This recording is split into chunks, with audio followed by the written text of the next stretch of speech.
श्री गिरिराज धरण की जय, श्री वल्लभाधीश की जय। आज दूसरा श्लोक प्रारंभ करना है 15वें अध्याय का। आइए संबंध पढ़ लेते हैं पहले के। अब श्लोक में भगवान क्या बताने वाले हैं।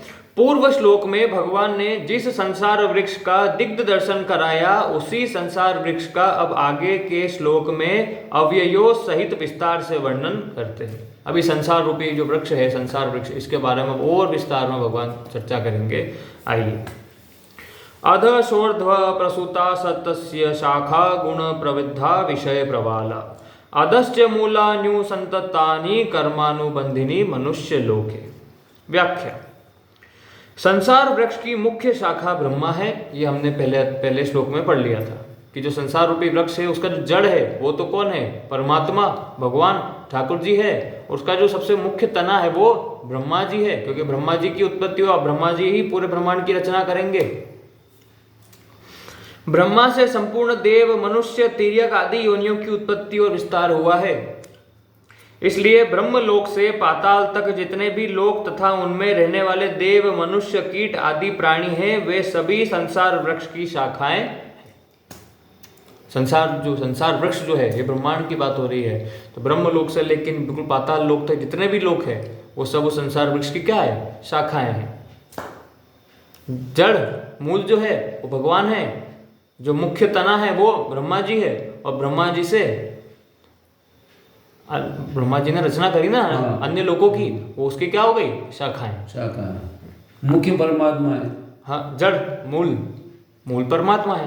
भगवान है, ठाकुर जी है, भगवान श्री कृष्ण है। मूल का जो अब जो तना आ रहा है, मूल का ऊपर है, बता रहे ऊर्ध मूल बता। हाँ, तो मूल के बाद तना की बात कर रहा हूँ। एक पेड़ के रूप में जो तना है, वो तना अब जो वो कौन है? ब्रह्मा जी। अब उस तने से जो शाखाएं निकल रही है वो क्या है? अन्य लोक। आगे। जिस प्रकार जल सींचने से वृक्ष की शाखाएं बढ़ती है, उसी प्रकार गुण रूप जल के संग से ही संसार वृक्ष की शाखाएं बढ़ती है। और ये भी हम कर चुके हैं बात। क्या? ये संसार जो है कैसे चल रहा है? तीनों गुणों के संयोग से, सत रज और तम। ये तीनों गुणों के मिश्रण से, कभी सत के, सभी के अंदर सत भी है, रज भी है, तम भी है, और तीनों गुणों के योग से, संयोग से जो है आज संसार की वृद्धि होती जा रही है। आगे। इसलिए भगवान ने जीवात्मा के ऊंच, मध्य और नीच योनियों में जन्म लेने का कारण गुणों का संग ही बताया है। कारणः गुणों संगस्य। भगवान बता चुके हैं, अभी 14वें अध्याय में ही बात करी थी कि कारण क्या है? गुणों का संग। जैसे गुणों का संग करोगे वैसी गति प्राप्त हो जाएगी। सतोगुणी व्यक्ति है, ऊंचे लोगों को जाएगा। रजोगुणी व्यक्ति मनुष्य लोक में आ जाएगा। तमोगुणी व्यक्ति नीच योनियों को प्राप्त हो जाएगा। मूढ़ योनियों को, उनको प्राप्त हो जाएगा। आगे। पर सबसे बढ़िया तो मोक्ष है। हाँ, तो मोक्ष के लिए तो गुणातीत होना पड़ेगा। हाँ, उसके लिए तो तीनों गुण छोड़ने पड़ेगा। मान लो सत्कर्म करेंगे, स्वर्ग लोक मिल गया, क्या काम का? हाँ, तो आप तो इसलिए तो बोलते हैं सतोगुण को भी त्यागना है। आप क्यों सतोगुणी हो रहे हो? नहीं होना। अगर आप सतोगुणी भी हो गए तो भी आपको मुक्ति प्राप्त नहीं होनी। यह है मुक्ति का साधन वहां पे दिखाई दे लगे। इतना विवेक उस सतोगुणी व्यक्ति के अंदर, इतना विवेक उसको प्राप्त हो जाता है कि अब क्या सही क्या गलत उसे वो दिखाई देने लगता है। उसे दिखाई देने लग जाएगा कि हम भैया मेरा कल्याण किस में है? भगवत प्राप्ति में है, मोक्ष में है। और मोक्ष कैसे प्राप्त होगा उसको ये भी दिखाई देने लगता है कि गुरु मिल जाए, शास्त्र स्वाध्याय मिल जाए, भगवत भजन मिल जाए, सत्संग मिल जाए। ये उसको इतना उसको पता चल जाता है। पर इसके बाद उसको आगे तो उसी को चलना है। सतोगुण से प्राप्त होने वाले सुख और ज्ञान, इससे जो सुख प्राप्त होगा उससे भी अगर संबंध बना लेता है तो सतोगुण में ही अटक के रह जाएगा और ऊंची योनियों में चला जाएगा। वहां पर उसके पुण्य क्षीण होने के पश्चात वो वापस स्वर्ग, यहाँ मृत्यु लोक में आ जाएगा। पर अगर मुक्ति प्राप्त करनी है तो तीनों गुणों को छोड़ना। वो तो अपने 5 स्टार ढेरों जितने आपके पास पैसे उतने दिन रोकेंगे, वहाँ फिर नीचे धकेलेंगे, खाली करा लेंगे। वैसे ऐसा है, वैसी बात। तो इसलिए वो तो वापस आना पड़ेगा। सतोगुण को भी त्यागना है। तीनों गुणों को त्याग कर जो व्यक्ति गुणातीत हो जाता है वही भगवत प्राप्ति कर सकता है, दूसरा कोई गुणातीत। आगे। संपूर्ण सृष्टि में ऐसा कोई देश, वस्तु, व्यक्ति नहीं जो प्रकृति से उत्पन्न तीनों गुणों से रहित हो। हम बात कर चुके हैं, संसार में आप ऐसा कुछ भी बता नहीं सकते कि वो गुणातीत है। गुणातीत सिर्फ और सिर्फ परमात्मा तत्व होता है। उसके अलावा संसार की यानी दो बातें बोलते हैं हम, प्रकृति और पुरुष, जड़ और चेतन, सत और असत। तो इन तीनों में अब इन जो मैंने नाम लिए, प्रकृति गुणों के संग से बनी हुई है, प्रकृति का कोई भी अंश है वो तीनों गुणों से मिलकर बना है। पुरुष गुणातीत होता है, जड़ गुणों से मिलकर बना है, चेतन गुणातीत होता है। सत और असत, सत गुणातीत होता है, असत गुणों के संग से बना है, वही बात है। आगे, गुणों की अनुभूति गुणों से उत्पन्न वृत्तियों तथा पदार्थों के द्वारा होती है। अतः वृत्तियों और तथा पदार्थों से माने हुए संबंध का त्याग कराने के लिए ही गुण प्रवृद्धा पद देकर भगवान ने यहाँ यह बताया है कि जब तक गुणों से किंचित मात्र भी संबंध है तब तक संसार वृक्ष की शाखाएं बढ़ती ही रहेंगी। अगर संसार वृक्ष की बात छोड़िए, अगर आप आपकी बात कर लीजिए, जब तक आप तीनों में से किसी भी गुण के अंदर बंधे हुए हैं, तीनों में से किसी भी गुण के साथ आपका संबंध है, तब तक आप गुणातीत नहीं हो पाएंगे और भगवत प्राप्ति नहीं हो पाएगी। कितना ही पुण्यात्मा क्यों ना हो, पर अगर भाव उसके सकाम है, यानी उसके बदले में अगर पुण्य वो चाह रहा है, तो अब उसे भगवत प्राप्ति नहीं होने वाली, ज्यादा से ज्यादा ब्रह्मलोक तक पहुंच जाएगा। आगे पर ब्रह्मलोक से भी वापस या तो लौट कर आना पड़ेगा, या फिर जब ब्रह्मा जी की मृत्यु होगी तो जब उनका मोक्ष हो रहा होगा तब वो उनके साथ ज्ञान प्राप्त करके मोक्ष को प्राप्त होगा। आगे, अतः संसार वृक्ष का छेदन करने के लिए गुणों का संग किंचित मात्र भी नहीं रखना चाहिए, क्योंकि गुणों का संग रहते हुए संसार से संबंध विच्छेद नहीं हो सकता। वही बात, जब तक आपने गुणों से संबंध यानी ये पकड़ रखी है, संसार को पकड़ रखा है, तब तक आपका संसार से संबंध छूटने वाला नहीं है। उसके लिए आपको ये पकड़ छोड़नी ही पड़ेगी, आपको संसार से संबंध छोड़ना ही पड़ेगा, यानी गुणों का संग छोड़ना ही पड़ेगा। आगे,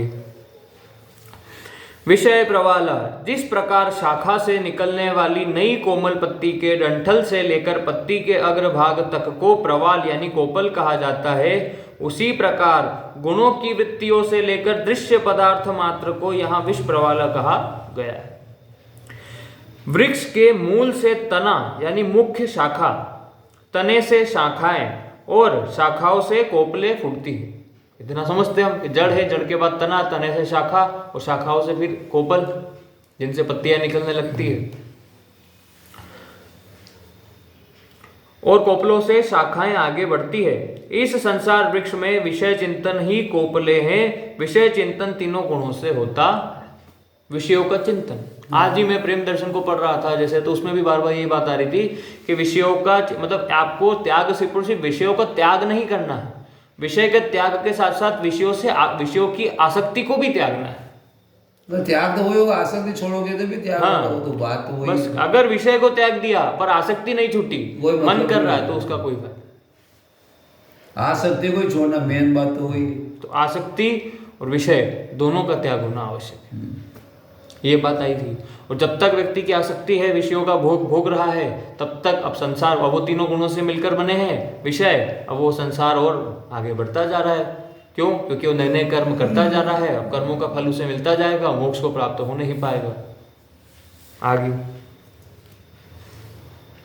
जिस प्रकार गुण रूप जल से संसार वृक्ष की शाखाएं बढ़ती है, उसी प्रकार गुण रूप जल से विषय रूप कोपले भी बढ़ती है। जैसे कोपले दिखती है उनमें व्याप्त जल नहीं दिखता, ऐसे ही शब्द आदि विषय तो दिखते हैं पर उनमें गुण नहीं दिखते, अतः विषयों से ही गुण जाने जाते हैं।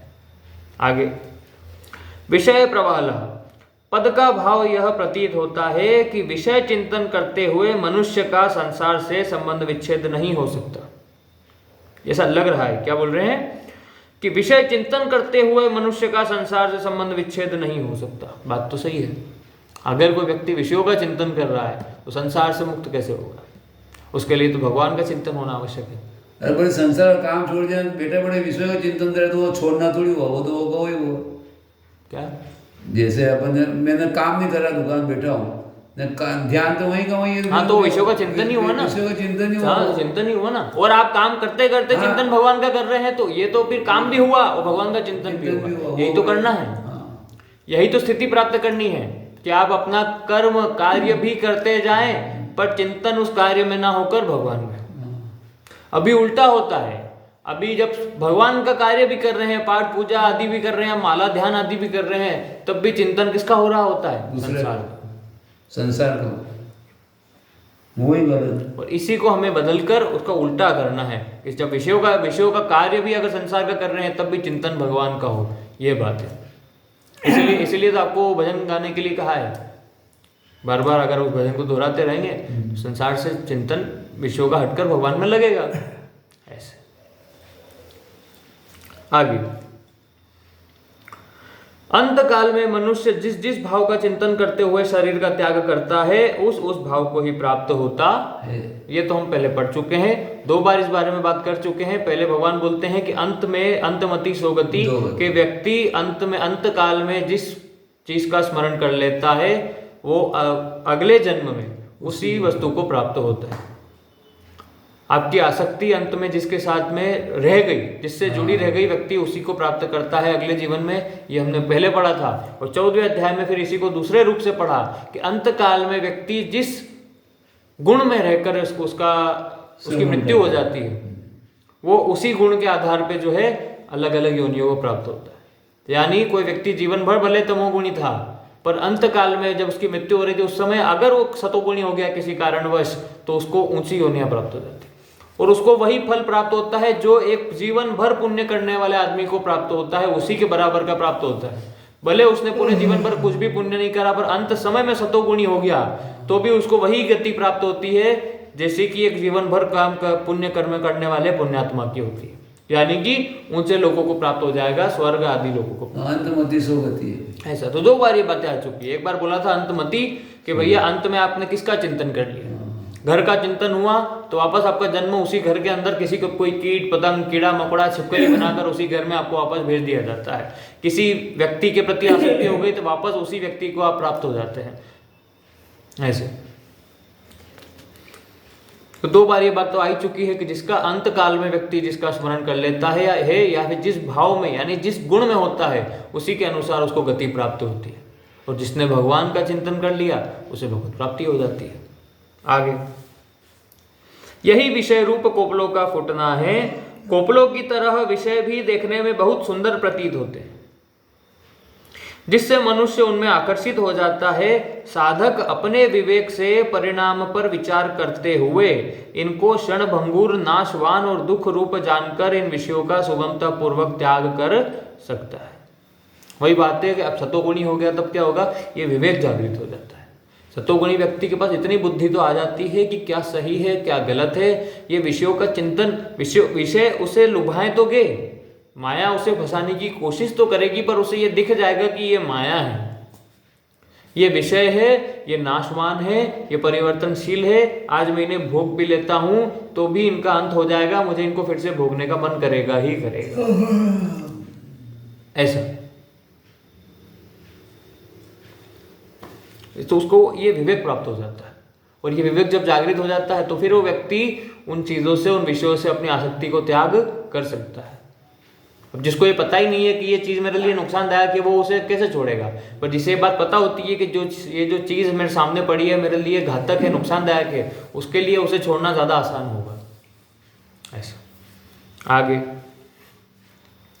विषयों में सौंदर्य और आकर्षण अपने राग के कारण ही दिखता है, वास्तव में वे सुंदर और आकर्षक है नहीं। कोई बात है, हमें जिससे जितना राग होता है हमें वो चीज उतनी अच्छी लगती है, किसी और को नहीं लगती। आप खुद बताइए, कोई व्यक्ति किसी को जो अच्छी लगती। आगे,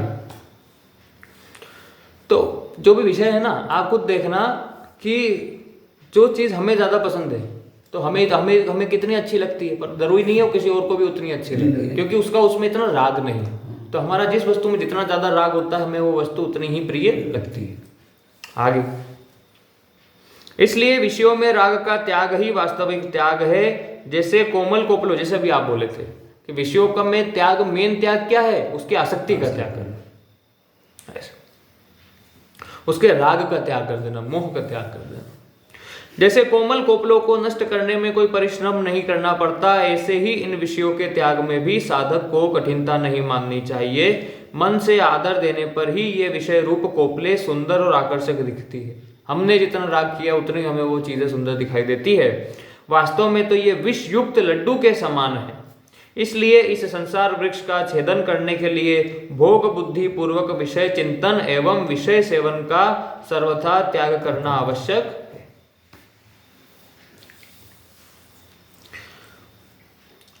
यहाँ च पद को मध्य लोक अर्थात मनुष्य लोक का वाचक समझना चाहिए। ऊर्ध्वम पद का तात्पर्य ब्रह्मलोक आदि से है, जिसमें जाने के दो मार्ग है, देवयान और पितृयान, जिसका वर्णन 8वें अध्याय में भगवान कर चुके हैं। अधः पद का तात्पर्य नरकों से है, जिसके भी दो भेद है, योनि विशेष नरक और स्थानीय विशेष नरक। ये भी अभी हम 14वें अध्याय में बात कर चुके हैं, योनि विशेष नरक और स्थानीय विशेष। इन पदों से यह कहा गया है कि ऊर्ध्व मूल परमात्मा से नीचे संसार वृक्ष की शाखाएं नीचे, मध्य और ऊपर सर्वत्र फैली हुई है। इसमें मनुष्य योनि रूप शाखा ही मूल शाखा है, क्योंकि मनुष्य योनि में नवीन कर्मों को करने का अधिकार है। सिर्फ और सिर्फ एक मनुष्य योनि कर्म योनि है, बाकी सब भोग योनियां हैं, हम जानते हैं। यानी कर्म करने का, नवीन कर्म करने का अधिकार सिर्फ और सिर्फ मनुष्यों के पास है, बाकी किसी के पास, बाकी सब भोग योनि है। उनको तो उन्होंने पाप किया है, पुण्य किया, उन्हें बस उसको भोगना ही है। वहां पर उनके द्वारा किया गया कोई भी कर्म गिनती में नहीं आता। ऐसा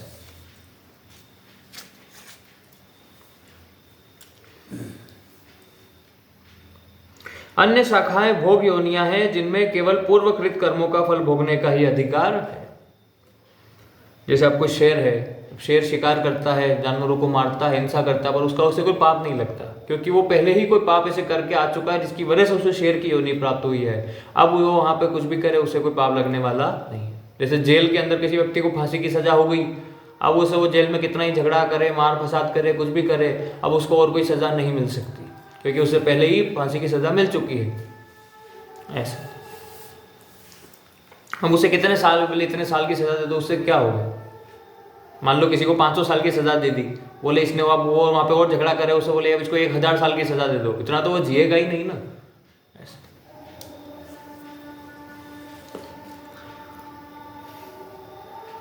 इस मनुष्य योनि रूप मूल शाखा से मनुष्य नीचे यानी अधोलोक तथा ऊपर ऊर्ध्वलोक दोनों ओर जा सकता है। ये भी हम जानते हैं। हम हमारे कर्मों के द्वारा ऊंचे लोकों को भी प्राप्त कर सकते हैं और नीच योनियों को भी प्राप्त कर सकते हैं। पाप करेंगे या पुण्य, उस पर निर्भर करता है। और अगर भजन कर लिया तब तो भगवत प्राप्ति ही कर लेंगे। सारी बातें हैं। और संसार वृक्ष का छेदन करके सबसे ऊर्ध्व यानी परमात्मा तक भी जा सकता है। मनुष्य शरीर में ऐसा विवेक है जिसको महत्व देकर जीव परम धाम तक पहुंच सकता है और अविवेक पूर्वक विषयों का सेवन करके नरकों में भी जा सकता है। इसलिए गोस्वामी तुलसीदास जी ने कहा है, नरक स्वर्ग अपवर्ग निसेनी, ज्ञान विराग भक्ति शुभ देनी। ऐसा शेष कल करेंगे, क्योंकि अब श्लोक काफी बड़ा है, समय लगेगा। ओम शांति शांति शांति। श्री गिरिराज धरण की जय, श्री गोवर्धन नाथ की जय, श्री वल्लभाधीश की जय, परम दयाल श्री गुसाई जी की जय, श्री विठ्ठल नाथ जी की जय, श्याम सुंदर श्री यमुने महारानी की जय। जय जय श्री राधे, पूछ हरि के लोटा की खूब खूब प्यारे।